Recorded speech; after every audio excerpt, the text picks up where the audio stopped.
All right. Hello, everyone. Very special episode here today. I'm very excited about this. This is a very important topic about lead. I'm here today with Tamara Rubin. She created the documentary Misled, America's Secret Epidemic. Very good documentary. That was in 2013. I'm sure a lot has happened since then, and we're going to catch up about that. I consider this mandatory watching if you haven't. Check it out. Misled, America's Secret Epidemic. It's on Vimeo. You can find it on Tamara's website. Those links will be in the description as well. And before we jump in, Tamara, I want to offer the audience here my public apology because I was not aware about the extent of this problem. Somebody will be able to dig up me saying in the past, if you don't eat lead paint chips, then it's no big deal, right? Well, I was wrong. Apparently, there is a lot more to it. Your documentary opened my eyes to that as well. And I've been following your account and seeing that you've been digging up lead in many, many consumer products and foods. And I'm just blown away by how prolific this has become, especially in American consumer products. It's very, very wild. So, Tamara, if you could tell us how you got here, we don't need to spoil the entire documentary because they are going to watch it. I do strongly hope that they do watch it with themselves and their families, share it around. But what led you to that? Well, I want to answer your question, but first I want to go back to your apology because I'm looking at you. You're really young. How old are you? I'm 34. So you shouldn't apologize. That you've been kept in the dark because this is not a an issue that's precipitated down through various generations, and it is not part of public consciousness for young people to the degree that it should be because of the issues that we discuss in my film. So don't feel bad. I mean, I really appreciate the apology. That's wonderful. It's actually when people use those terms when they say, "Oh well, don't eat paint chips and you'll be okay," or when they say, "Oh well, who's eating paint chips anyway?" It's actually really offensive to parents of lead poisoned children because of how little lead it takes to poison a child. And I think, that's what kind of gets perpetuated with that kind of statement is that people don't understand it's not about eating a paint chip. It's about micro particulate lead dust that happens to be in your environment or in your food, in your home, in your school, the lead contamination in your water, and the aggregate impact of all of these things combined. And that's the anyway, that's the important takeaway from that is that it's not your fault that you're not knowledgeable about this because that's by design, unfortunately, right? Okay, so your question again was wait, what was your question? What got you here? What got me here? Yeah, I'm very present to what got me here right now. What got me here is my children were acutely lead poisoned in 2005. So that's 19 years ago, this August coming up. And I didn't know anything about lead poisoning also. In 2005, let's see, I was also 34. So, I was 34, 35, and it was not on my radar. It was not something that I thought was relevant to me because there's no public health initiatives that educate potential parents or grandparents or anybody across the board about this issue. So it's kind of, it wasn't surprising that I didn't know anything about it, but it started with us deciding to repaint the exterior of our historic home. My kiddos were home. We talked to a bunch of different contractors. Avi was 7 months old at the time, and the contractors all said it was safe to stay in our home while the work was being done. One contractor said he was specifically going to use lead safe work practices, and I didn't know what that consisted of. I didn't know what that terminology meant. And I didn't know that I needed to know. So when he said, "Oh, I'm going to work lead safe and I'm going to use lead safe work practices," which is a specific set of containment and other practices used to contain any dust that gets kicked up from a renovation. I was like, okay, that sounds great. And I didn't know to check his certification to see if it was not expired to make sure it was legitimate. I didn't think. So I hired him and he ended up using an open flame torch to burn the paint off the exterior of our home. I think the important piece of our story is he wasn't working on the inside of the house. He was working on the outside. And the fumes from him burning the paint off the exterior of the home seeped in through the cracks in our home because it was a 1914 home. And our kiddos inhaled the lead fumes, the lead contaminated fumes, and became instantly acutely lead poisoned. Unfortunately, we didn't know that at the time. They were sick, but we didn't know why they were sick. They had like flu-like symptoms and no fever. And the doctors we were calling every couple of days saying, hey, we need to test them. They're sick. We don't know what's wrong with them. They kept saying, oh, don't worry about it. The doctors kept saying, don't worry about it. Your kids don't have a fever. Just keep them hydrated. It's not a problem. And I'm just like, wait a second. My kid has all these symptoms. He's vomiting, he has headaches, he has diarrhea, constipation alternating with diarrhea. How can you say that there's nothing wrong with them? And I didn't know at the time that it was lead poisoning, and I didn't know it was caused by the repaint job on our home. Finally, my older son, who was 3 at the time, he woke up covered head to toe in feces. And that's enough to get any parent like, okay, this is not going to happen anymore, like to draw the line in the sand. And I called the doctor and I said, we're taking the kids into you today. You're going to test them for every possible disease or whatever it possibly could be. I didn't even think about heavy metal poisoning. It wasn't on my radar at all. And so they did. They tested them for everything. And the one thing that came back was that they were positive for lead. And when they tested the baby, they said you have to move out of your house immediately. Your child has acute lead poisoning. Leave with the clothes on your back. It's likely that everything in your home has been contaminated. And so that's what started me on this journey. And we're not even talking about a huge ppm here, right? This is a fairly small ppm exposure in the blood. Well, yeah, blood lead levels work at micrograms per deciliter. There's the thing about lead poisoning is kind of interesting and a lot of science. It's confusing because there's so many different types of measurements. Parts per million is for lead in consumer goods, parts per billion is for lead in food and beverages, micrograms per deciliter is for lead in blood, and micrograms per square foot is for lead in dust. And all of this is like I I learned over the last I'll be 19 and a half, so it was 19 years ago in August that this all happened.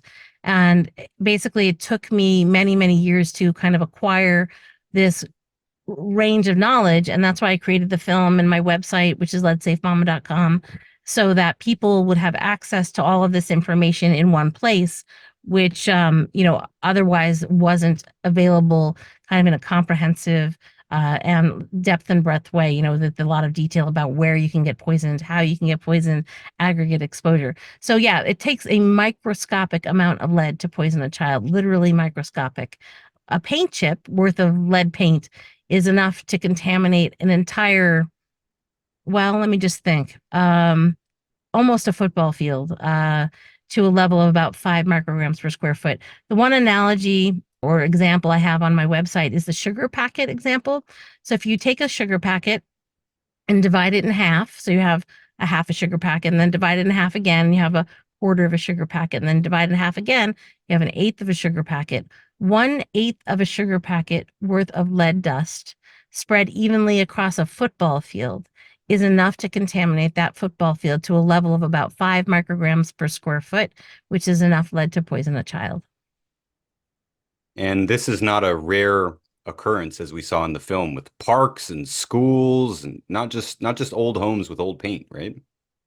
Yeah, I think it's easy to get overwhelmed by the pervasiveness of the concern, and you can find lead everywhere, but if we can focus on making sure our homes are lead safe or lead free, and then as a secondary space making sure our schools are lead safe and or lead free, and I want to extend that to also colleges, especially since there's a lot of young people online. They think, oh well, we're talking about babies, right? We're talking about the potential poisoning of infants and toddlers, and no, no, no, this goes up through all ages. It's not restricted. That's a kind of a myth perpetuated by the government to help refine the allocation of funding to a smaller segment of the population, when in fact this is impacting everyone. And I can't tell you how often I see college housing for both undergraduate and graduate students that's contaminated with high levels of lead in the paint, in the dust, and even in the water. And so I think that everyone needs to be aware of this problem. But also that there are lead-free spaces. Like you can go to the beach and feel pretty confident that you're not going to be exposed to lead. I mean, you can also be exposed to lead at the beach, but in most cases you're not. You can go to the forest, you can go hiking, you can, spend time in nature, and not everything and not every space is contaminated with lead. And the housing issue is primarily on pre-1978 homes, although there can be lead in newer construction homes. So you have to look out for things like tile and plumbing and other things that might have lead contamination. The documentary mentioned that lead is no longer used for indoor painting, but it may be in outdoor, like you buy exterior paint or boat paint or automotive paint. Yes, unfortunately, that's true. So that there are more and more restrictions. We actually the cut of the film that's online right now is was from 2016, even though most of the filming was done in 2012 and 2013. But that most pretty all of the information in the film is still relevant. There are industrial uses. The law only restricts the use of lead on the inside of residences, although that has been extended to include the outside of single family dwellings and the outside of most residences. However, when you're in an office building or any kind of non-residential application of construction, it's not illegal to have lead. And so there are places where we often find lead, even if it's a newer construction building.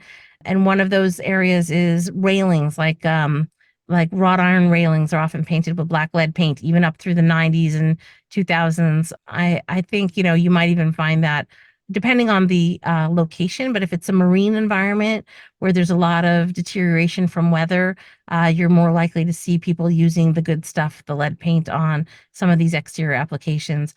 The main use of lead paint that I see today in my work, and I work with families directly, helping them to find the source of their lead exposure. And what I find is that the paint on metal substrates is more likely to be lead paint than the paint on wooden substrates for houses and buildings and things like that. So like again, railings, mailboxes are often lead painted, like new mailboxes. It's ridiculous. And So if a car is made of metal and you got some new paint to repaint your metal car, it's more likely to have lead in it. And if it's a plastic car, if it's a fiberglass car, it's less likely to have lead. So, there's a lot of considerations in terms of the parameters under which someone might use lead paint even today. One of the things that really got me in the documentary was when you guys open the window and close the window, old window where there's no tracks on it. It's scraping up and you can hear open the window, and they created this enough dust to cause a big problem. And I thought that was really interesting because when you open the window, it creates the dust because it's paint on paint, just scraping. But then wind can come in, a little tiny gust of wind can blow that dust in. It could blow it on your furniture, blow it on your plates, whatever is sitting around in the room. That was pretty interesting to me.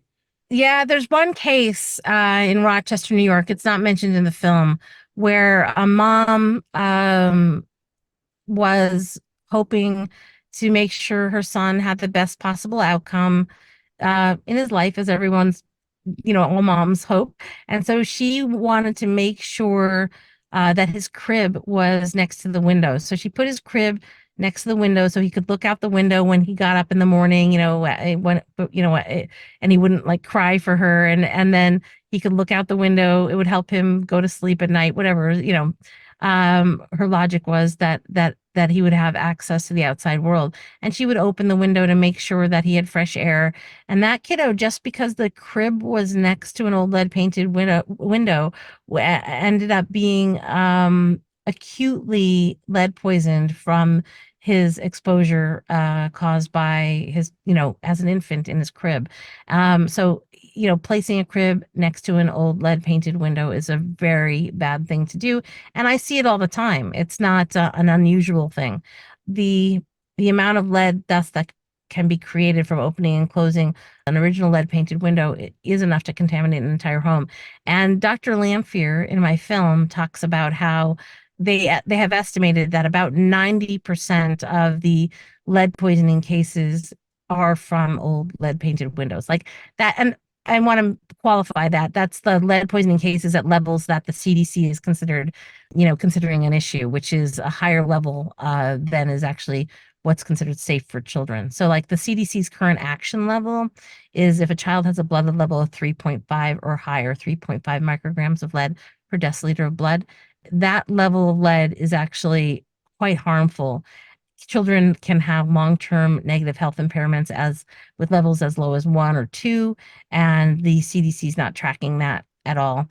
Dr. Rubito, who's interviewed for my film, she's the professor from Tulane in New Orleans. She did a study showing that blood lead levels as low as 0.43 in women of childbearing age have been directly causally linked to low birth weight in newborns, difficulty with conception and other negative birth outcomes. So, even very, very low levels of lead can cause harm. It doesn't have to be the levels that the CDC says are the action levels. And that's a big problem because doctors are citing those CDC action levels, not realizing that those levels are also quite harmful and levels below that are also quite harmful. Sorry, I'm rambling. No, no, I love it. You're speaking very fluently on this. Obviously, you've been doing this a long time. Yeah, 19 years. Yeah.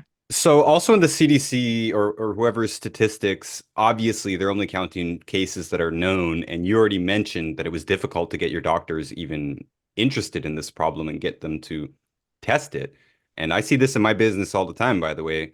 Someone's not responding to our normal program.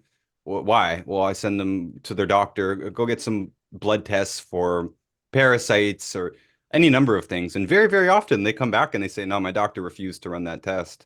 So I imagine there is quite a lot of people, kids and adults, who have symptoms of various things that will never show up on statistics for lead poisoning or Lyme or the Babesia or whatever because the tests just simply were not performed.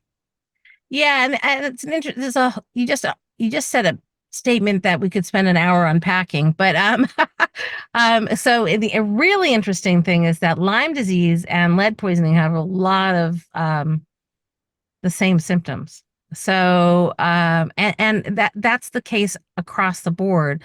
Also, lead poisoning is often misdiagnosed as autism or simply diagnosed as autism. So, a kiddo might get an autism diagnosis and they won't even bother to do a blood lead test because they're like, oh, well, he has autism. We don't need to look any further. But if they did a blood lead test, they might instead say, oh, this kid has a cluster of symptoms that mimic traditional autism symptoms. And in fact, that is not the source. The source, and autism isn't a source, it's a symptom cluster, but the source of that is lead exposure. And then that's confounded, like it's really politically complicated. I mean in a when I say politically, I mean like community politics, not politically government politics. But a lot of people in the autism community are like, well, my kid is, has autism naturally. I don't want, there's nothing wrong with him. I don't want to look for a source. And so there's, some people get pushed out of communities and support groups for saying, oh well, my kid tested positive for lead and that's the doctor said that those are the reason for some of his symptoms, or I want to remediate the lead in our home because I don't want his symptoms to get worse. So groups within the autism community that don't like hearing that information because it's hard to know, it's hard to hear and understand that there might be a cause for something that's going to impact your child for life and you didn't know or think to do something about it before it happened. And it's hard not to blame yourself for that. And that's going to be it. That's a parenting conundrum, where where do you draw the line? And I tell parents, don't ever blame yourself for your kids' lead exposure, for your own lead exposure. Again, like I said to you, You didn't know, and you didn't know because the politics, and again, this is the government politics behind it, have been designed to keep us in the dark about the actual true impact of lead exposure, the true extent of lead exposure, the true levels at which lead exposure causes long-term negative health impacts. So that ignorance is intentional, and we have to do everything we can to educate ourselves so that the next generation can be healthier. Yeah, on a personal note here, I was born with a birth defect, and I know 100% it was not my mom's fault, right? It's just the entire system here works against us when it comes to knowing about not just toxins, also deficiencies, all kinds of things. You know, all of us were raised on packaged food because there really wasn't anybody making a huge stink about it, especially in the media and governments and all this stuff. So it's not anybody's fault for not knowing this if you didn't know. If you don't know, you don't know. Now that you Yeah. know, now you can take responsibility for it. But yeah, don't beat yourself up, parents, if you did inadvertently expose your children to this. So one thing I find very alarming about this is that, especially in developing children, this seems to be the biggest problem. Like you can absolutely get lead poisoning as an adult, but if your brain isn't developed yet, then you can remove the lead from the body. You can get it out, and yet the damage persists. Yeah, and I mean, it's a complicated conversation because you don't want to remove hope from people. The detox conversation is a complicated conversation because yes, you can try and remove at least some of the lead from the body. And the best way they've scientifically proven is effective for removing lead is with garlic, which is, a food-based intervention. Food-based interventions are your best interventions whenever possible. Because unfortunately, a lot of pharmaceuticals, supplements can be contaminated with lead, which is another conversation entirely. And as much as we can rely on food-based interventions, we should. And even with doing that, we will still be left with the impacts of the lead exposure. The number one the number one I don't know what to say. The number one action you should take is remove your child from the lead exposure, remove yourself from lead exposure. Then the second action is implement whatever dietary changes you can that will support their elimination of whatever lead that can be eliminated. Unfortunately, lead is not always eliminated because lead biomimics calcium in all biological structures. So it quickly is absorbed into any developing biological structures. And when a child is growing, that's when they're using the most, when the human body is using the most calcium. If they're a really tiny baby, then they're putting that calcium into the brain to develop the brain. If they're, 6, 7, 8, and they're getting taller, they're using that for bone development. And if they're 2, 3, 4, they might be using that calcium to develop their tooth buds for their adult teeth. And so these are all different stages when the calcium is being deposited in different areas pretty quickly, especially during periods of rapid growth. And so that lead is going to be deposited in those areas instead, and those areas are going to be compromised. So a lot of kids have a tendency to break their bones more often than other kids if they've had lead exposure. I can't tell you. We used to joke that my kids needed a punch card at the emergency room for all the broken bones. I mean, it was mostly broken wrists or elbows or, fall, basically trip and fall, typical rambunctious boy activity where they got a little bit too, um, you know, a physical and they didn't think that they might get hurt. And it was a lot of avulsion fractures, so small breaks, not big breaks, but so it's not like brittle bones symptoms at all. It's tiny, tiny impacts, but that adds up over time. And then my son, who was 3 at the time the kids were poisoned, he has really soft teeth because his adult teeth were growing. And so he has a lot of dental impacts as an adult now. He has to be extra careful with his dental hygiene. And even if he is, he'll still get cavities and there's nothing he can do about it. And then my son who's 19, he was 7 months old, and he has a permanent diagnosed brain injury as a result of his poisoning because the neurons that were growing at the time, that growth was stunted by the lead that was absorbed in the place of calcium. But the thing I like to share with people too is that he's a brilliant kid. He's a very smart kid. He's going to do fine eventually. He's going to college, but going to college is going to be a lot more challenging for him with a visual memory in the fourth percentile as a result of his brain injury. Reading is very difficult. He comprehends things at a postdoctorate level in terms of science, but in order to get that information into his brain and to learn it, he has to rely on videos and auditory sources and audiobooks because he's still reading at kind of like a fourth grade level, because he can't process the visual cues that are written language. So there's a lot of impacts on young kids, and mostly it's because they're growing so quickly.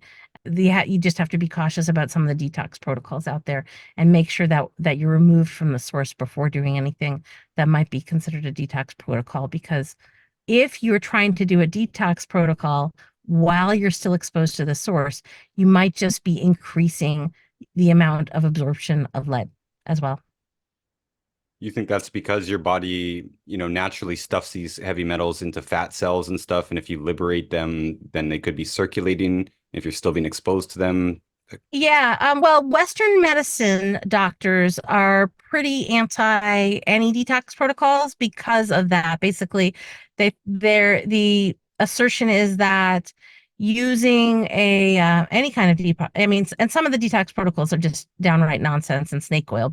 The concern is that if you're releasing lead into the bloodstream and the goal is that it'll be eliminated with urine or whatever, that then you're actually releasing it into the bloodstream and making the possibility for it to be reabsorbed into other parts of the body. So that's a real concern. But the great thing is about garlic, and I have an article about this that has it linked, is that the studies about using garlic as a detox protocol clearly demonstrate that garlic helps remove lead from the tissues as well as from the blood.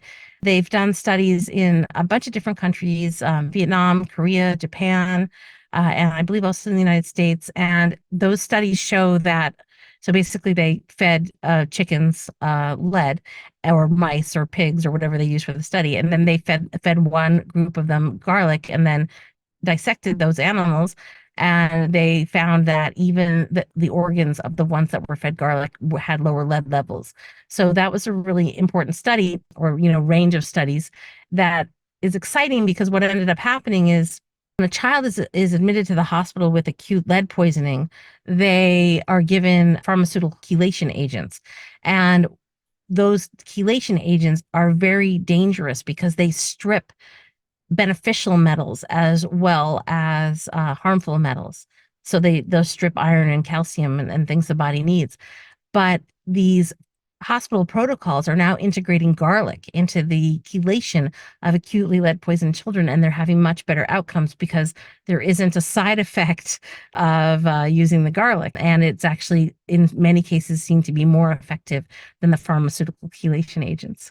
I don't know the scope of what you do for work and all of your and everything, so I'm being a little cautious, and I don't know your perspective on all of this. So maybe if you want to tell me a little bit more about you, I can make sure what I say is kind of keeping that in mind.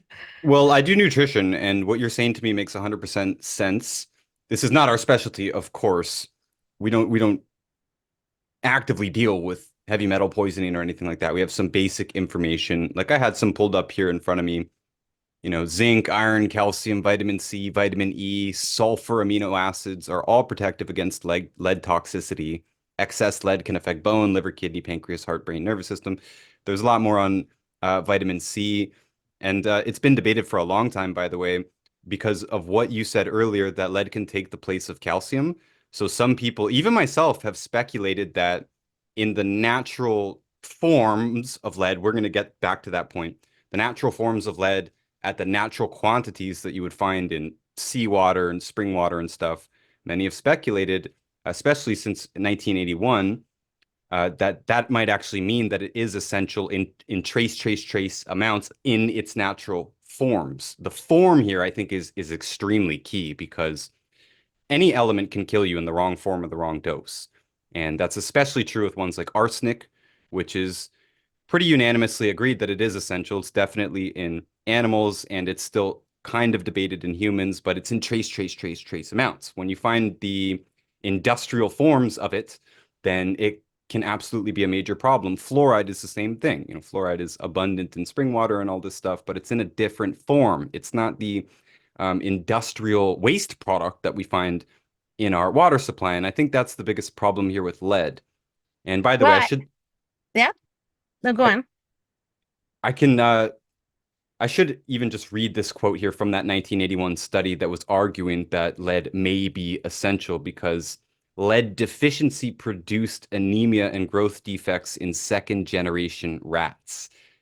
And I'm not here arguing that it is essential or that it's not, just saying that this has been debated before. And there are many nutrients that are known to help that. But when you're talking about acute lead poisoning, then just taking your vitamins and minerals is not enough. It's an important part of the program for sure, but it's important for anyone. And as you said, if you do actual medical chelation, whether it's at a mainstream medical center, hospital, or an alternative center, they should absolutely be putting other nutrients into your blood at the same time because you're right, it's indiscriminate. A chelator is going to bind with, like you said, zinc and calcium and iron, all your normal minerals. It can't tell that, oh, that's lead, I'm just going to remove lead. It just binds to any metal and removes it. So you can definitely overdo this as well. And So, back to you, but I do believe in the garlic thing. Garlic is one of the most famous healing foods of all time. It can kill parasites. It has all kinds of benefits. And this is the first I've heard about it being used for lead. That's awesome. yeah, I'll send you the link so you can read the studies there. So, the interesting thing is, okay, the most important thing to realize is that all science is funded by somebody. And I think that if there's any science that says that there's a beneficial amount of lead, that it's likely funded from somebody who might benefit from diminishing the concern for lead. Most of all of the recent science shows that there's no safe level of lead. And the interesting thing is that we have known impacts of lead exposure, back 2,000 years, even more, I think 4 or 5,000 years. There's traceable lead contamination in the environment from introduction of mining. That's the main introduction. Prior to that, the only source of lead exposure in the environment was from volcanic eruptions. And there you can track volcanic eruption exposure to lead in human populations, by analyzing the bones of those populations and, see, I think that's might be one of the factors they use in measuring the impacts of various volcanic eruptions. Don't quote me on that. But the point of that is that you end up with data that shows that any amount of lead is harmful. And I think what they're showing with the reproductive disorders at the very, very low levels, that there is no low threshold. And they've just been adjusting even the federal recommendations on that to match that concern. The other part of that I've argued with people about a few times, I'm not arguing with you, but I have argued with others, is that there is some assertions in some science showing that not all lead is bioavailable, that some lead is not bioavailable and therefore not harmful. In fact, it's been demonstrated that all types of lead, no matter what form of the lead it is, just dug out of the ground, the minerals or refined or processed, all types of lead is bioavailable to some degree. So, some might be more bound because of the mineral complex that it's part of, but that doesn't mean that it's not at all harmful. It will still cause lead exposure if a small amount of that is ingested. So like rock kits that kids might buy that might have some lead ore in them, those should not be touched by children because the dust that comes off of those is harmful. Some chemical solutions that purport to neutralize the toxicity of lead when used on construction materials. So if you spray the solution onto the construction material, it's supposed to make it less bioavailable.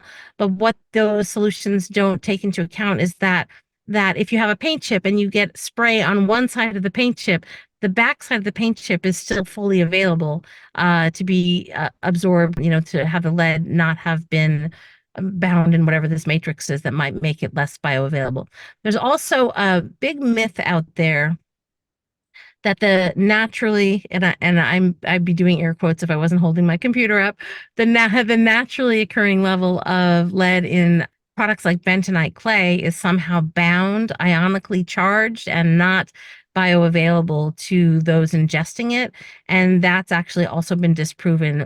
It's been demonstrated clearly that when biological organisms ingest lead in from bentonite clay, that it's bioavailable. And that's something that I'm kind of fighting on a bigger scale because a lot of these companies that sell bentonite clay detox products, even though the company has a requirement through either the state of California or other regulatory bodies to state that these products are not intended for consumption, they're saying, well, these are the same products that we used to sell that we used to say were intended for consumption. They haven't changed at all. It's just the regulation that's changed. And the thing is, families are being poisoned by consuming these bentonite clay products because of this false allegation that they're not bioavailable in that form. I work with families all the time who have kids with a mysterious blood level that's high, or hair level or urine level, and it turns out that they've been doing a bentonite clay detox protocol or something along those lines.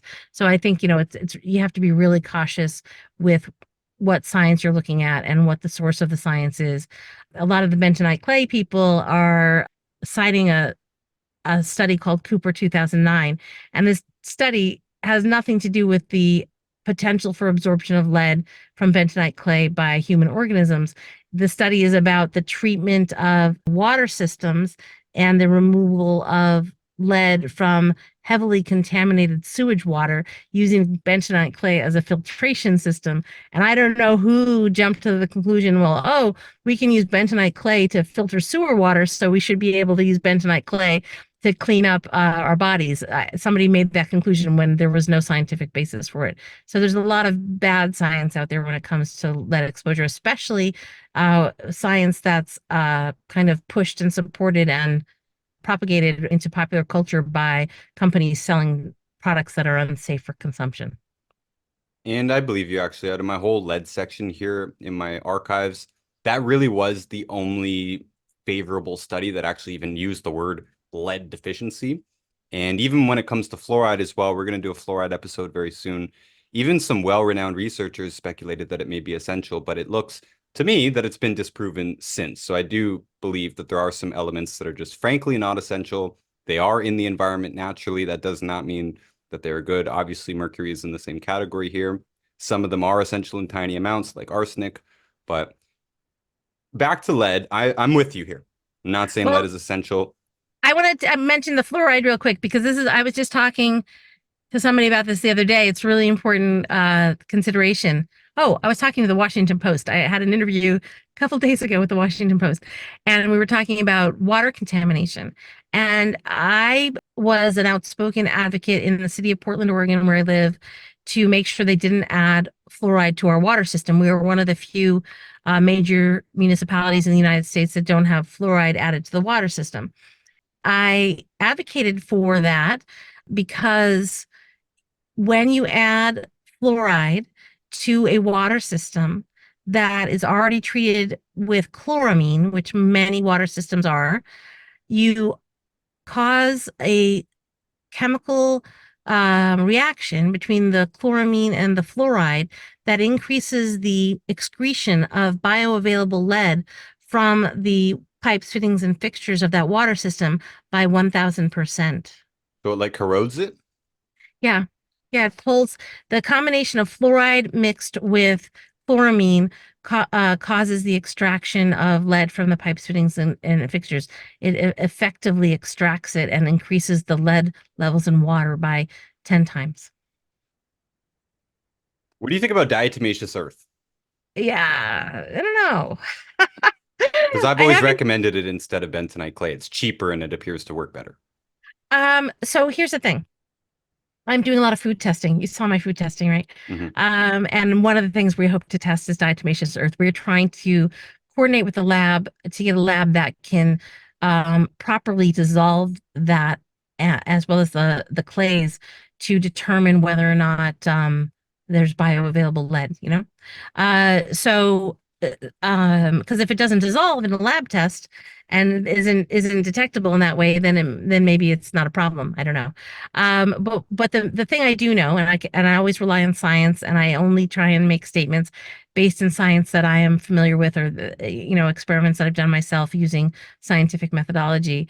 The thing I do know is that when you use XRF technology on bentonite clay, you detect lead at levels that are extremely high.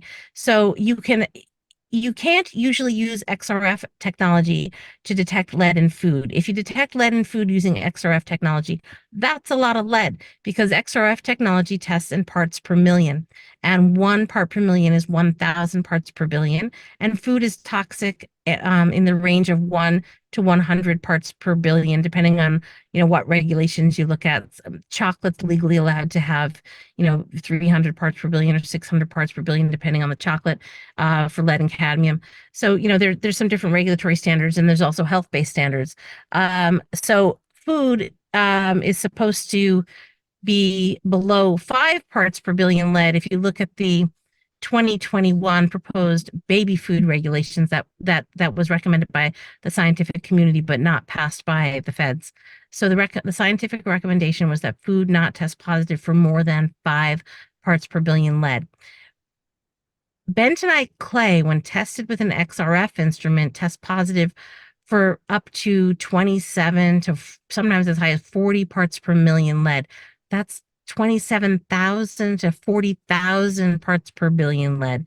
It's a lot of lead when you're considering it might be ingested by someone. The diatomaceous earth does not test positive with an XRF instrument. What is So XRF?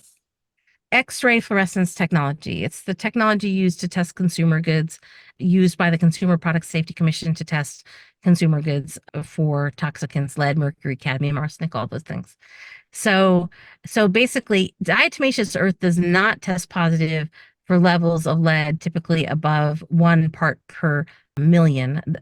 But I don't know what the actual levels are. We're going to find out soon. So I'll have to check back with you on that.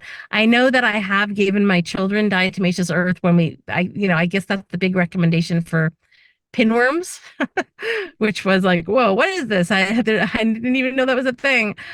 But I haven't given them diatomaceous earth since, except for that one time, because I don't know what the lead levels are, and I don't know that it's been tested sufficiently.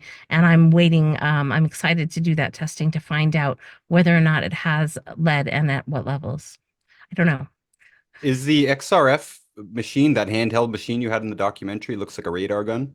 Yeah, yeah. How much does one of those cost, by the way? I'm like, wow, I want to test everything around me. Yeah. That's a really good question. So the problem is those instruments, the instrument I use is designed to test consumer goods down to single digit parts per million. Those instruments cost between $35,000 and $55,000. Woo. There, there are instruments like them that look just like them, but they have a different internal technology. I use a non-radioactive source instrument, but the radioactive source instruments cost between $10,000 and $15,000. The problem is they don't test down to single digit parts per million effectively.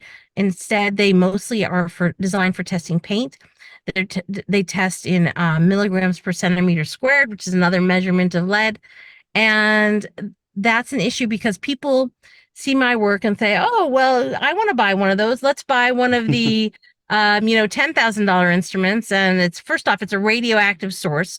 So you have to get properly registered and trained and all of that to use the instrument. And if you aren't registered with the state and trained, you are operating it illegally. And, there's potential for a significant amount of radiation exposure, which is not the case with the non-radioactive source instruments. And second, it doesn't detect lead efficiently in consumer goods. So across the board, the inexpensive ones aren't appropriate for testing consumer goods. And then the food testing has to be done in a lab. So that's why we're really fortunate that Simple Lab has been donating lab testing for us to get into the food testing arena to see, so we can really answer those questions a little more effectively and test down to single digit parts per billion, which is, what we need to be doing for food. What was that other thing you had? It was like a little thing of lipstick, and you touch it and it turns red. It's got lead on it. Oh, Hopefully yeah. that So doesn't cost $35,000. no, no, no. There's a bunch of different ones. I'll send you the links. So, unfortunately, a lot of bloggers and social media influencers are using these cheap Chinese tests that don't work, that look like those. There's a sodium rhodizonate reactive agent test, and there's some that work. And that there's some that test positive on pretty much everything. So they'll test positive if you dip it in water. They'll test positive on zinc. They might test positive on copper. And so they give a lot of false positives and they are garbage. And I've written about that. And then there's a couple of brands of the reactive agent test kits that do work for some consumer goods. But the other thing that's important to know is that most reactive agent test kits, the inexpensive ones, don't work on most consumer goods. They're really designed to test for lead and house paint. The glowing reactive agent kit, and I'll send you the link to the one that I've been using, does work on some consumer goods, but also not, but again, not all consumer goods. There's a lot of consumer goods that at the time that they're tested might not present a lead poisoning risk, but after periodic daily use, like a coffee mug with coffee, which is, a hot or acidic beverage, you end up getting lead exposure over time. And these home test kits aren't a good way to evaluate those potential risks. So let's move into consumer goods. Thank you for that, by the way. I know Yeah. I was immediately like, oh, I should buy one of those radar guns. I should buy one of these lipstick things and test everything because, yeah, you were showing some common sources. Some of them I knew about. I did know about pottery.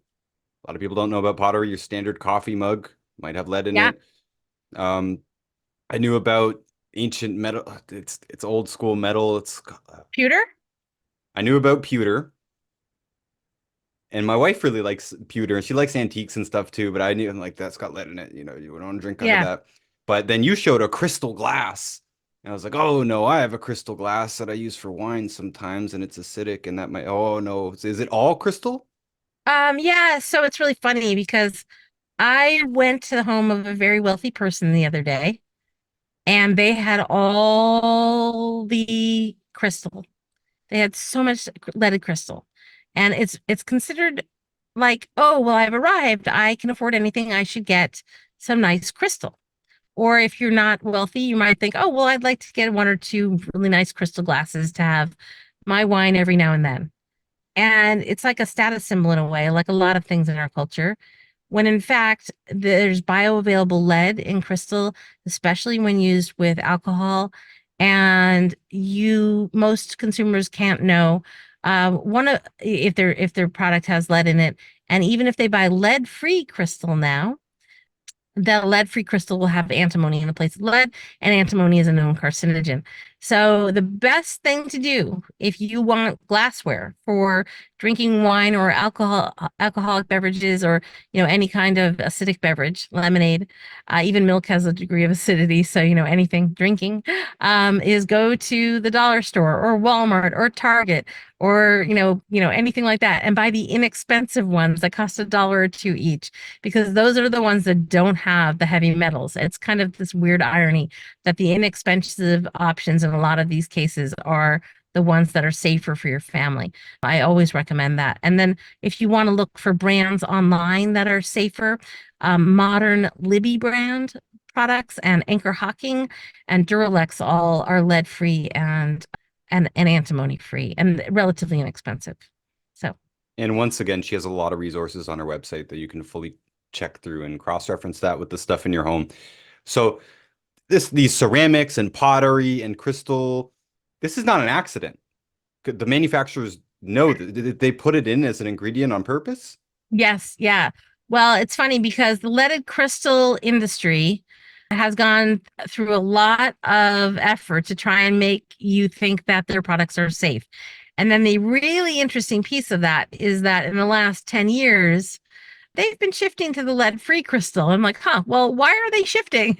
Why is Waterford and Rydell and these other really fancy lines of crystal shifting to lead-free? Well, because they know it's toxic and they know they can't continue to spew propaganda about their products being safe when consumers are becoming more and more educated. And especially since Flint, there's been a heightened awareness of lead as a concern. So people are kind of like, oh, leaded crystal, maybe that's a problem. And then in terms of ceramics, you buy homemade, pottery from a local artist. They usually know what ingredients they are putting in their glazes. So those glazes are often lead free.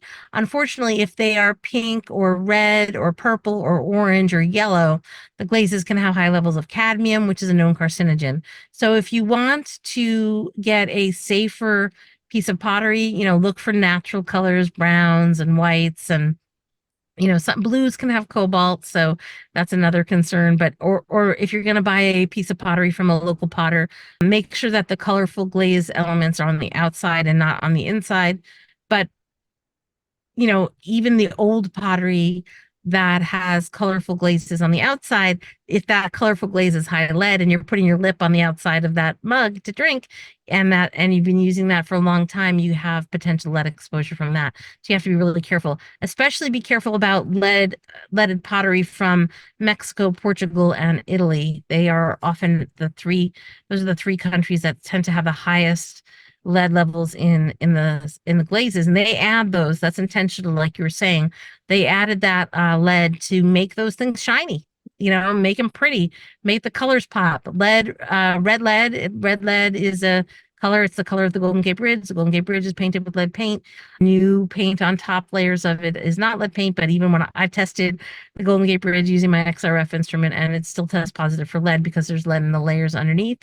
And the other popular lead color is yellow lead chromate, and then there's white lead, which is the kind of like the color you see in a lot of homes on the East Coast. The historic homes are this kind of white to off-white color, and that's another primary color you see for lead. And again, lead crystal is clear because when you melt sand to make glass, it's clear, and when you melt lead to make crystal, it's also clear because that's how that works. And when it's lead crystal, it does tend to have like you ping it with your finger and it has a sharper ring to it, your musical ring. But that's also not a definitive test because there's a range of possible outcomes and people have different hearing capacity.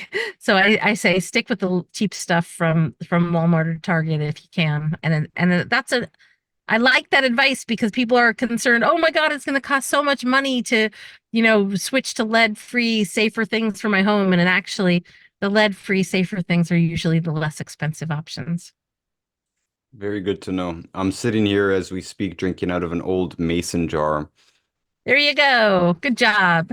Well, I was going to ask you, you don't think it has lead in it? Maybe in the Show it to me. Show top? it. Let me see.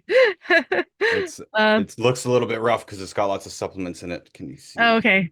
Oh, Is it actually the brand Mason or the brand Care or Ball? it's ball. So ball jars tend to have the lowest lead levels. I've tested hundreds of them. Nice. They can either be lead free or they can be usually under 90 parts per million lead. When something like a ball jar has 40 or 30 parts per million lead in the glass, it's bound in the glass. It's non-leaching. I don't have a concern with it for being used as a glass. Antique ball jars might have 2, 3, 400 parts per million lead. Don't use antique ball jars for food. Um, you know, just out of abundance of caution. But the ones that are 10, 20, 30, 40 years old should all be fine.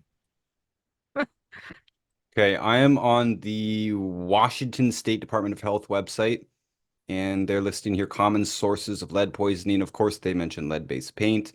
By the way, quick side note here. I like to spray paint as a hobby. It's my favorite hobby. If you asked me to Oh, give up spray painting, I would be very upset. But I always assumed that it was just extremely toxic. For several years, I wore a mask religiously, a respirator, and now I only do if I'm inside.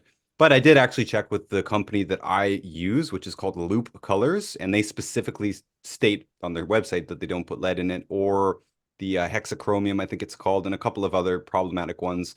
But I found it interesting that maybe the most popular brand in the world, Rust-Oleum, which I hate because it sucks. It's just terrible paint. Oh, good. It's nothing like artist paint at all. Never buy Rust-Oleum, and it's costs more than artist paint too, right? And whatever. Yeah. But Never buy it Rust-Oleum. I'll get on board with that. Yeah, Rust-Oleum has a super high lead level apparently. So I was very happy to know that that mine doesn't, although I'm sure it's obviously it's particulate matter. You don't want to breathe it in and stuff, but They've had some recalls. I don't know if they're advertising that they have lead paint now. I'm not, but I know that I tell people to avoid Rust-Oleum because they've had recalls for house paint. I believe they had a countertop paint that they were selling that was high lead. So people were like painting their kitchen counters with paint, which is a bad idea anyway. I don't know why anyone would do that. And then it turned out that this was a high lead paint that they were selling as a countertop paint. So yeah, I tell people avoid Rust-Oleum at all costs. Even if you have a company that you know is making lead-free paints, you might want to check and confirm if that's something you do as a hobby or as your profession, because sometimes companies think they're using lead-free pigments and they're not. Yesterday, I was visiting with a family for a home consultation, and I found a toy that was made by a major brand. It's a Stanley toy. It's a home gardening kit for children, and I'm going to be filing a report with the Consumer Product Safety Commission as soon as I can, probably later today, demanding a recall of this product. But it's made by Stanley, which is a huge brand, Stanley Tools, and it had paint in the range of 1,000 to 3,000 parts per million in the yellow paint of the handle of this little hoe and rake that are being sold at Costco and Walmart and all over. And so they think that they're using lead-free paint.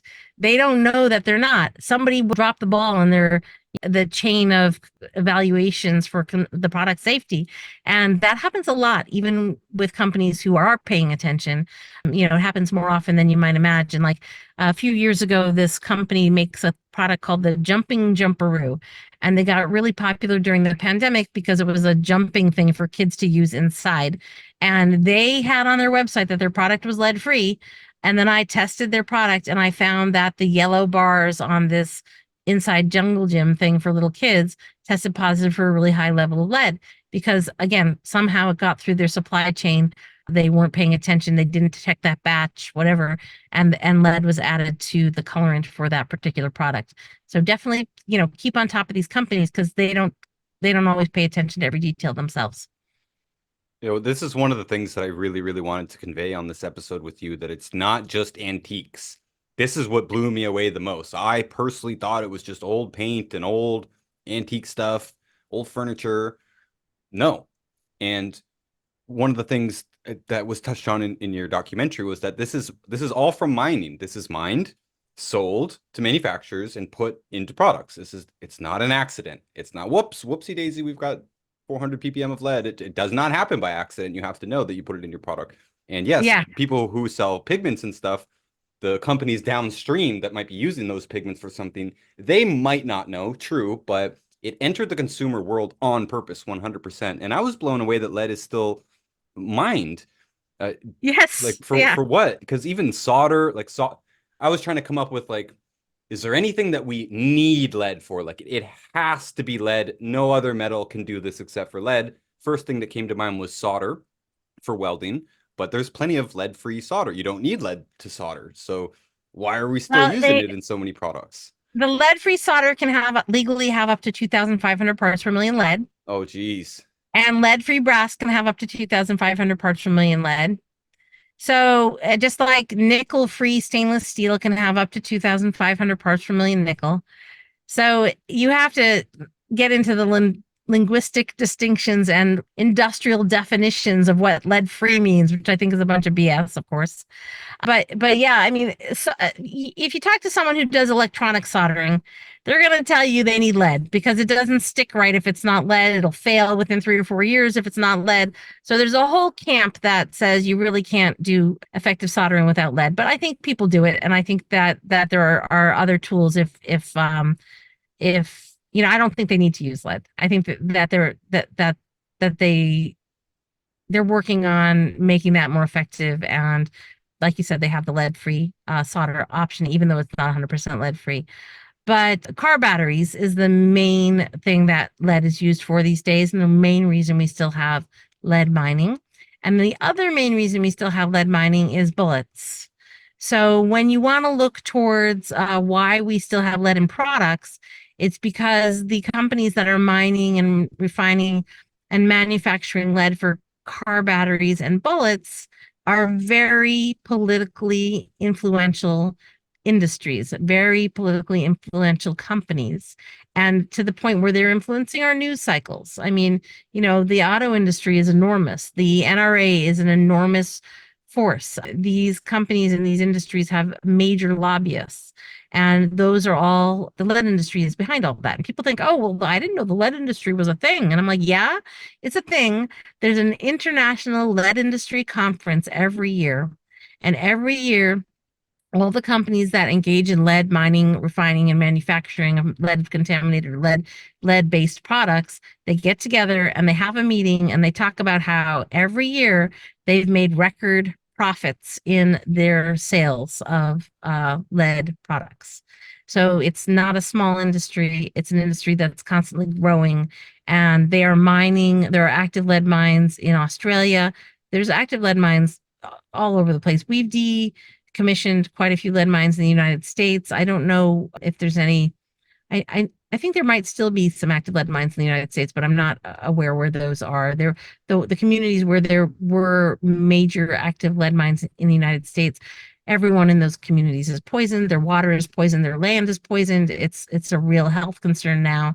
In Australia, there was a story, I don't know, maybe a decade ago, where the lead mining, they mine the lead in the middle of the country somewhere, and they throw the lead in the back of a truck, and then to bring it in to be refined at some factory.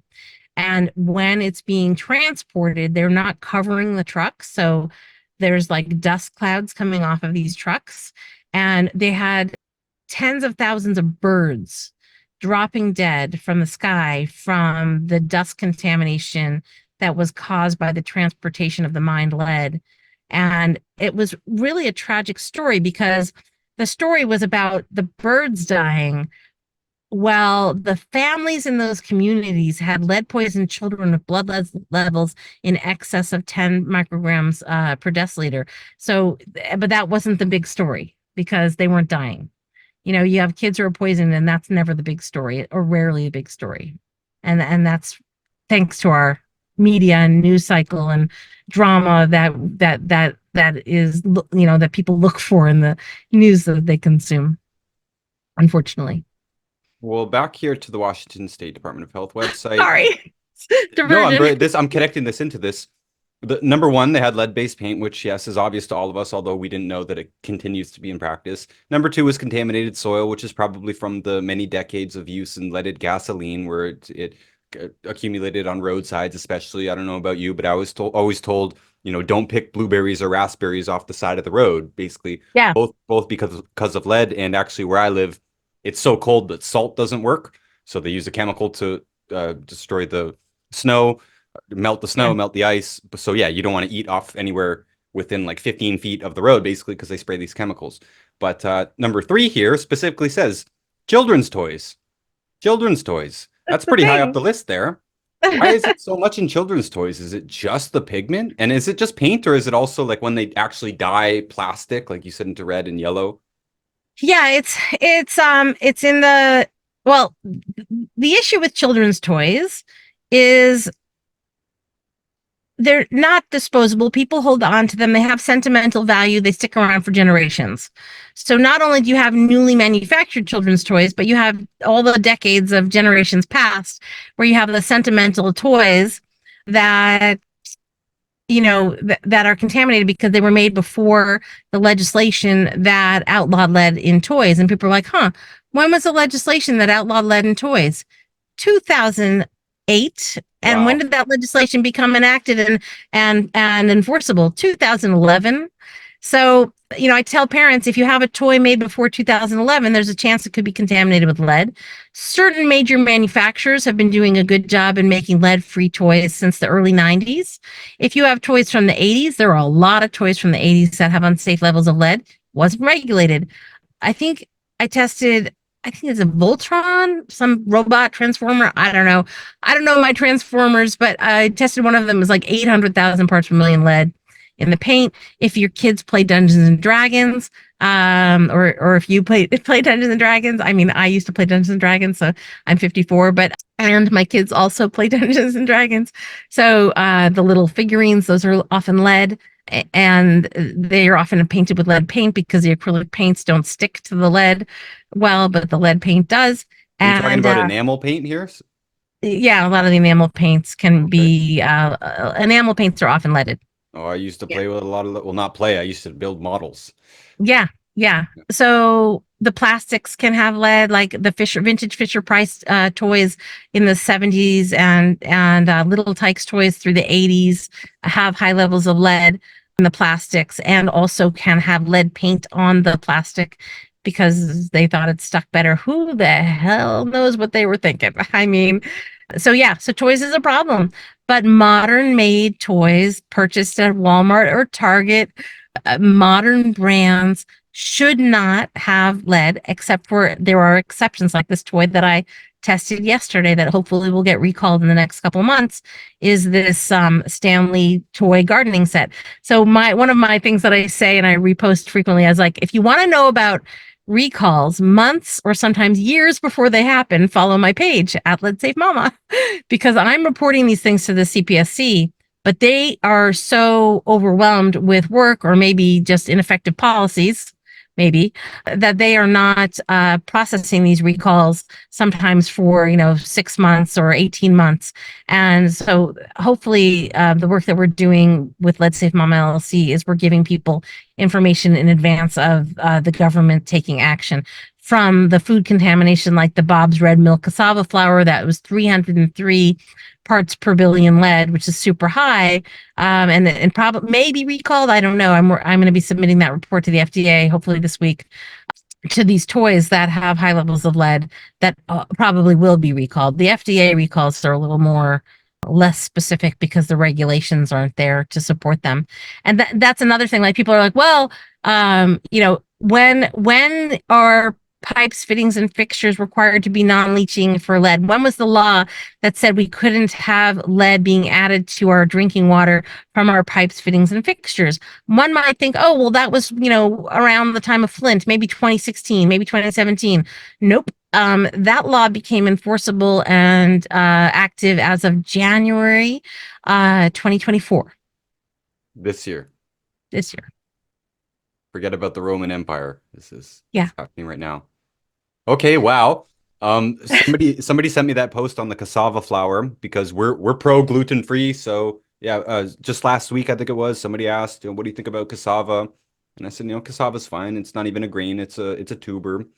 But then I saw someone sent me your post, and you were testing it. How the heck does lead get in the cassava? Yeah, that's the big question. So again, politics, industry, deflection of blame. These are our themes. And if you have a cassava, the plant, a cassava root, and you wash it and you peel it, and then you wash it again after you peel it to make sure you got any debris from the peeling off of it, you should have a nearly lead-free cassava. You should be able to eat that, no problem. And if you have cassava flour, you have cassavas that were not washed thoroughly by hand, not peeled carefully, not fully peeled, and then not washed again after being peeled. And they are grown in soil that may have lead contamination, but then they are processed and dried and machined through machines that have lead contaminated components, like leaded brass components on the grinding wheels and things like that, or lead paint. I watched a video. Someone shared a video with me a couple days ago on YouTube of cassava being mashed up to be processed into flour, and the machine that was doing the grinding clearly was painted with lead paint. So machines can be painted with lead paint. They can have lead contaminated brass components, and then when you're concentrating the the food product by making a flour out of it. So you're drying it and you're grinding it and you're basically concentrating the nutritional value into something like a flour. You're also concentrating the contamination.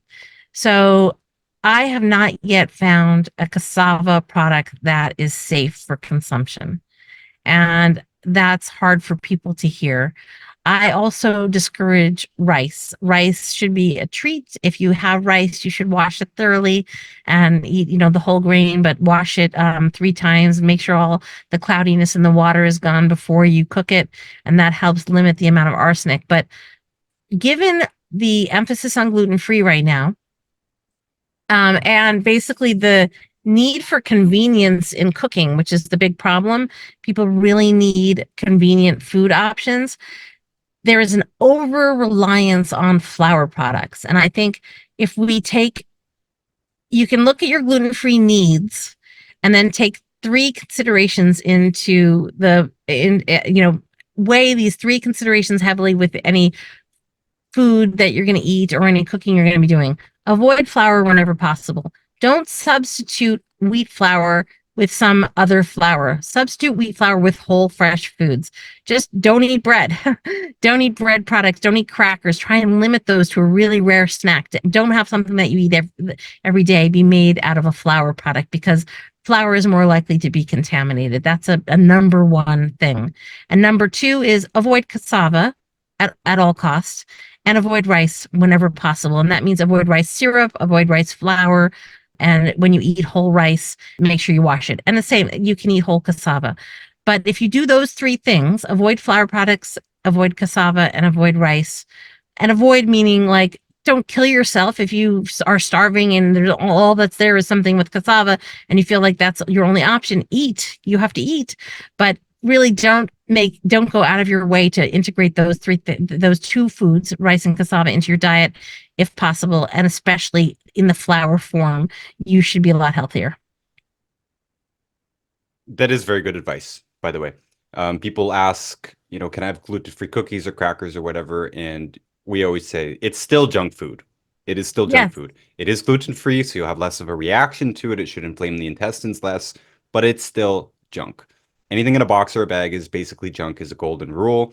And it's not only the flour too. Like, this is one problem I wasn't aware of, but all these things are made into, unless you do it yourself at home at low temperature, they're all made into foods that have sugar in them. Sugar burns at 350 degrees Fahrenheit. Every single commercial baking manufacturer always bakes at 350 or higher. So you're getting rancid, basically oxidized, free radical laden, trans fat, kind of all this stuff happens when you're burning the cooking oils that are in it. Almost all of them have oils in it. Even if you use butter up at 350, you're going to burn it. And most of these cookies and crackers or stuff are cooked at 350 or 400 or 450.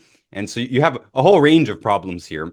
And of course, natural flavors and all kinds of stuff that could be hidden on the label. I just personally don't trust any of these companies. We do use flour as a special occasion type of thing, but there's also plenty of like cookies and stuff that you can make without flour. We've been experimenting with a lot of different recipes.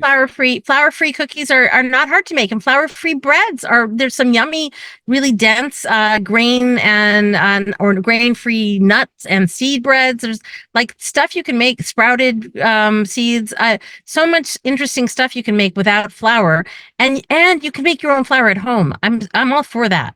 If you're gonna make your own flour at home, go for it. If you're not going to make your own flour out of a cassava, most likely, because of the drying and processing that would be required. But instead, find other things to make flour out of and do it at home on your stainless steel equipment. The problem is that these factories don't have stainless steel equipment throughout, and they are more likely to have ways that the flour is being contaminated. To wit, one of the flours we tested as a control in this flour experiment, testing all these different cassava-based flours, was the gold medal wheat flour, which like everybody's grandmother used. And that had cadmium, 32 parts per million cadmium. Cadmium is a coating on a lot of machine components. So it's most likely coming from the machining components. And cadmium is a known carcinogen. So even the regular flour had a toxicant, a heavy metal at an unsafe level. So I think, it's not just about it's mostly just about making things at home versus not. And I know that's hard for some people. So again, if you can't make cookie things is at not home, an essential food. Don't Cookies are not essential food. Yeah. And if you teach your kids and your family to grab that bell pepper or a carrot or, an apple instead of grabbing a cookie, then they'll get used to that and that'll be their norm. I mean, people follow what they're taught, and we can teach by example and by what we make available in our homes to our families. I know our time is running out here. I just want to touch on a few more things here. One of the things in your documentary, and you mentioned it already, was chocolate. I know a lot of people are going to be upset, especially the women out there, especially my wife. But they made a very good point that this chocolate is not being produced in America. It's being produced in countries with little regulations that are still using lead-based fuel. Yep. So do you think that's the primary source of the contamination here, or it has to do with the machining as well? It's one of the sources. It's the same. If you watch the last scene in my film, and you can look up the film by putting the words "my film" in the search bar at the top of my website if for anybody's looking for it. But the final scene in my film is about the contamination of lead for chocolate and wine. And that film was meant to be, I mean, that scene was meant to be representative of how lead gets into any processed food or beverage. And those are two examples, but it's also meant to be representative of how, if we demand the industry change this, they will clean up the problem as they did with wine. The wine industry was faced with the conundrum in California: either label the wine as toxic because it's lead contaminated or get the lead out of the processing system. And they got the lead out. Nobody's put that same challenge to the chocolate industry, and there is no chocolate that's been spared from this. Even the organic, natural, eco, blah, blah, blah chocolate's going to be leaded. And a lot of times those chocolates are higher lead because they're using original family farm, blah, blah, blah, all this language about, they're using antique equipment. That's what that means. They're using toxic, processes that aren't based on the most modern health focused standards. So, really look for or be suspicious of those buzzwords on the packaging. Especially, I can't remember what's the word for chocolate that they use these days. It's something that means eco-conscious or sustainably farmed, or it's one of those things. I'm It's not always, sure. I'm glad. I never really liked chocolate. I was never really a chocoholic. People think that's weird, but I don't know. Just I'll eat it if it's there, but it was never a thing that I went out of my way for. So what I tell people about chocolate is it should be a seasoning, not a food. So when you have ice cream, you have vanilla ice cream or chocolate ice cream, but you don't have vanilla by itself in most cases. Chocolate should be the same way. You can have chocolate ice cream. That's going to be like one of the least lead contaminated chocolate things you can have. Have some chocolate cake. That's also going to be much lower lead contamination than chocolate. If you because think it's of, put into it, right? It's not the yeah, whole thing. right. So you're diluting the lead level. It's not great. You're still exposing yourself to some lead, but think of chocolate as a flavoring, not as a food. Great tip. Okay, other things here on their list here from Washington. Jewelry, this is obvious, it's metal. Anything that's metal has a potential of being lead. In your film, it was showing the little fishing weights. I remember Yep. using those as well. Yeah, unfortunately, I think that's still the most common metal for fishing weights. Is it still a huge problem if you're literally touching it in its metal form? Because a lot of it was about paint chips and stuff, right? You can breathe that Yeah. in. No, it is. Yeah. Touching the lead can wear right off onto your hands. And then say you're like, okay, fishing. You're touching your fishing weight, you're putting on the line, and then you're out on the boat. You're not washing your hands, but you're eating your sandwich. Well, the microparticulate lead will transfer from your hand to your sandwich, and then you'll eat that. So that's exposure. And then let's not mention the fact that if the fish swallows the lead weight, which they're not supposed to, but they often do, depending on where it is placed on the lure or below the hook, or about, however you've got that hook settled on next to the weight. If a fish swallows a lead weight, then they're going to be contaminated. When you shoot a duck with a pellet type bullet where the pellets go throughout the duck, and you eat that duck, then you're eating lead contaminated meat. When you shoot a deer with a leaded bullet, that the shards of that bullet get fragmented throughout the deer. There's another really good movie called Scavenger Hunt by a film company called Wild Lens. I have a link to it on my website, and it's about how the California condors went nearly extinct And then they found out that that was because of lead poisoning, because they were eating gut piles left in the forest by hunters, and because the hunters cut open the deer and leave the gut piles behind because it's easier to carry the deer out without the guts, which you're not going to eat anyway. But the guts were riddled with lead from the bullets, and that was killing the California condors as well as the American bald eagles and other birds. And that film is really great because it shows you, there's some images there showing how the lead fragments actually go far beyond the gut pile into the meat of the animals that are being hunted, and how it talks about how it's a really simple thing to switch to lead-free bullets, and it's only like pennies more per bullet when you're buying, I mean, when you're buying bullets that you're going to use to hunt for food for your family. If that's something you do, you might as well buy lead-free, because then you're not poisoning your family with the food that you're feeding them, and you're saving the environment. And it was a really neat film because it talks about how hunters are environmentalists fundamentally, and I really like that perspective, even though I'm not a hunter. But I think, people that go out and try and live off the land, they appreciate the land, and it's a good perspective to keep in mind. Anyway, tangent. Absolutely. Only use lead bullets on your enemies. On this list here is imported candy. What the heck? Is it because of the glaze, just like ceramic? No, so there were a bunch of imported candies. They don't have the regulatory standards, number one. There were a bunch of candies from Mexico that came in to California and got distributed around the country that both had lead in the food from the processing. The lead level was very high, but some of them had foil wraps on them, where the inside of the foil wrap, the shiny part, was lead foil. So, and that was directly touching the candy. So there was some pretty extreme cases of lead poisoning associated with that. So yeah, it can be a really big problem.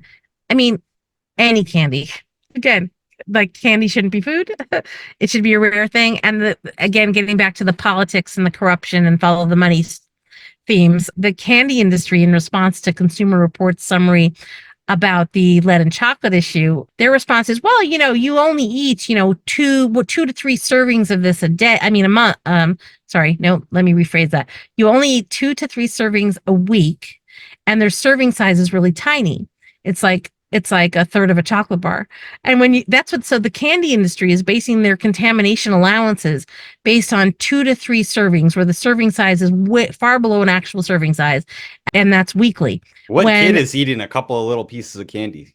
Yeah, and really, I'm talking about pregnant women and adult women doing detox protocols that are based in having the antioxidants of chocolate, who are eating an entire large dark chocolate bar every day for breakfast. I mean, so basically they're having, say that's like 6 servings by the candy industry's measure, and they're 6 times 7. So they're having 42 servings a week instead of 2 to 3. And that's what they're basing their allowable contaminant levels on.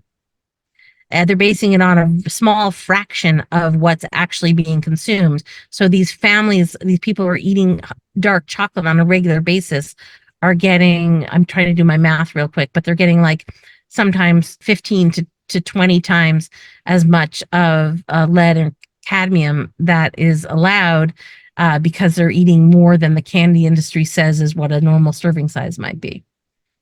Well, at least in this case, I don't think anybody trusted the candy industry in the first place. So just another reason not to do that. Okay, the last thing I want to touch on is cosmetics. There are other sources. There's workplace exposure, of course. There's hobbies. We could talk forever about all kinds of different hobbies and different kinds of materials that you could come into contact with. Just know that this problem is very, very widespread around your home. But definitely one of the major things I want to bring to attention to women, especially, is the contaminants in cosmetics. Not just lead, but let's focus on lead here. When you were in the documentary, you had realized during filming that the lipstick that you were using had lead in it. So tell us a little bit about this.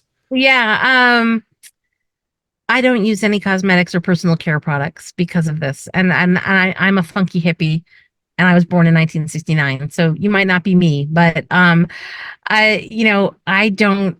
I think the whole cosmetics industry is an environmental pollutant. Unfortunately, they are creating products that are unnecessary in packaging that's not recyclable, and is a very small. You use a lot of their packages because they come in small quantities, and that's a lot of plastic. And then on top of that, they're barely regulated for any toxicants. The regulatory standards, again, it's like the chocolate and candy industry. They assume a certain amount of exposure based on a minimal usage pattern when some people actually use these products at a much higher level. And so there's a significantly greater exposure to the toxicants in these products than the use patterns that is predicted by the industry in order to get these things to be made to be legal, right? So I think, avoid anything with pigments that goes on your lips if you can. I say, okay, if you're getting married and you want to wear lipstick on your wedding day, go for it for the photos or for a photo shoot. Or if you need to professionally use makeup because you're a clown, like my kids, or like, whatever. If you have reasons professionally to use makeup, you can do that. But I would not ever use any makeup products on a regular basis, on a daily basis, just for going out in the world. I think that the risk is too great because the industry is so poorly regulated. There are more companies coming on board that are making organic products, testing for heavy metals. I know of two companies that I'm following their work. I haven't tested their products personally, so I won't mention them specifically, but I know that they're making an effort and they're doing testing and they're trying to be more ethical. But even some of the ethical companies up to this point are not using science for the production of their products to make sure they're safe, and also not using science to make sure they're effective in doing the things that they say that they're supposed to do. Like, these potions that are supposed to make your skin better or whatever they're supposed to do. I don't know. I think that, anytime someone's selling you something and that something is very expensive and they're making a big profit off it, you really need to examine your purchases from a lead perspective and from every perspective. And it's worth mentioning that this is not a modern problem. Cosmetics have always been toxic since back in Napoleon's day. I just did a episode going through famous people's deaths. And yeah, in Yeah. 1800s, 1700s, I mean, they were using like powdered wigs and stuff like this, men and women, and it was toxic. It was toxic back then. It's been toxic all the way through. I remember reading about incidents during the filming of The Wizard of Oz and other famous older movies where they're like coating people's entire skin in metallic makeup, and it Yeah. caused massive problems for some of them. Got really sick. Maybe even some people died. I can check my facts later on that. But yeah, it's always been toxic. So makeup Yeah. has always been toxic. You never needed it, ladies. No man, worth saying here, no man ever said in the history of the world, "Oh, I love the way she wears her makeup." Just we don't care. You ladies do it for either yourselves or for other women, and you should know that this is among the most toxic thing that you could be exposing yourself to because the skin is incredibly absorbent. It's Yeah. even more absorbent than the intestine. So And be then when aware. we look back on the money and the science and the politics, there's a huge political perspective, federal regulations that lead cannot be absorbed through the skin. But in fact, it can be absorbed through the skin. And that the studies that look at that have not looked at that with appropriate use scenarios. So, they're biased. The potential for lead to be absorbed by the skin is greater than what a lot of the studies have indicated because of the intention and focus and use parameters reviewed in those studies. So if someone tells you that the lead absorption through the skin is not a possibility and not a concern, don't believe them. Tamara, I have one more question for you. Okay, my battery's going to die on my computer soon, so Your that's house was perfect. contaminated with lead. You had to move. Did you get any insurance money? What happened? Did you sell the house? Oh Did you no. let the new owners know? What happened? Every insurance policy for a home in the United States has a lead paint exclusion. Wow. You will not get any insurance money in a situation with a lead paint poisoning. And the law is that you need to disclose all of the lead paint work that you've done on your home and any lead testing you've done on your home. And that law has been the case pretty much since 1991. However, the real estate industry, the lobbyists for the real estate industry have diminished that to a single form where people check whether or not they know if there's lead paint. And most realtors are encouraged to tell their clients to check the don't know box, which is unethical. So what we did was really interesting. I asked my realtors, I said, I want to disclose everything, but I was confused because we had a full lead paint assessment after the kids were poisoned, and there were like 4 rooms in our basement. And I removed all the rooms in the basement to get rid of all the walls that had lead paint. So it was just a big open space. And I said, do we have to disclose the summary of the lead paint assessments for the rooms we removed? And I wasn't trying to hide information. I'm just like, those rooms don't exist anymore. And they're like, yeah, you need to disclose everything. So we had to disclose, I don't know, like 200 pages of information showing all the lead paint work, including the rooms that were removed and the paint that were removed from the lead paint, from the rooms that were removed when we sold our house. And I was fine with that. And our house was bought by a developer anyway, so they didn't really care, but they pretended they cared and they tried to get the price down. The fact of the matter is, if you have a pre-1978 house, disclosing the lead in that house is not necessarily going to discourage someone from buying it. It's not going to change the price because all of the houses in that price range in that era that someone might be looking at are going to also have lead paint hazards. And if you are the one to disclose it and that's the house they want to buy, it's not going to impact the sale. But realtors will try and tell you, oh, don't disclose fully because it's going to impact the sale. Another industry that we need to get some reform in is the real estate sales industry and the lead paint disclosure that goes with those real estate sales. And there's some initiatives in that direction, but they haven't taken hold yet, unfortunately. All right, Tamara. Lead Safe Mama on Instagram, Thank you. leadsafemama.com. Yeah. How can people support your work? Do you take donations and stuff? We're not a nonprofit because of other reasons, politics. So we're a small business, but we do have a GoFundMe to help fund our work generally. And we are publishing GoFundMes for specific food testing. So if there's a food you want tested, we will create a GoFundMe for that. 30, 40, 50 people can each donate $5 or $10 to cover the cost of that food testing. And we will publish the food test results on our website for free, not behind a paywall. So one thing I'm encouraging people to do is look up Lead Safe Mama on GoFundMe and see what food testing we have published that we haven't gotten funding for yet. We're going to be turning this into an app. So keep an eye out for the Lead Safe Mama food testing app, and you're going to be able to look up all of the food test results for all the testing that we've done, and you're going to be able to nominate food for testing, and you're going to be able to help fund that testing. So it's going to be truly independent, publicly nominated, publicly funded, freely available, not behind a paywall, scientific test results for popular and common food products that are packaged food in most cases. So definitely keep an eye out. Subscribe to our email newsletter. There's a button at the top of most pages of our website to be among the first to get those test results when we publish them as well. Awesome. I'm looking forward to all the new stuff you got coming out and peeling through your archives. I just found out about you very recently. Yeah, we have over 4,000 articles on the website, so it's a lot to peel through, but good luck with that. Let me know if you can't find something. I'll do my best to get back to you with a link if there's something specific that you're looking for. Awesome. Tamara, Rubin, thank you so much for being here. This was really amazing. Appreciate everybody else for watching. I hope you enjoyed this as much as I did. And remember that you can find everything that I do on my website, notusbooks.org, including all the books that I've written and helped publish, the free audiobook versions of my books, all of my links for the various social media channels, Instagram and YouTube and TikTok and all that, and even an archive of this podcast in case we get taken down again. You can download the episodes there for free on notusbooks.org. All of this is in the description as well. And if you would like our health advice, if you have a health problem or want to avoid health problems, we can give you our advice for free. In the description, there's a contact page.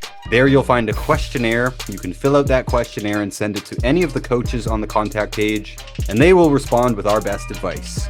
We'll give you a supplement recommendation, food recommendations, and anything else that's specific to you. The advice is free.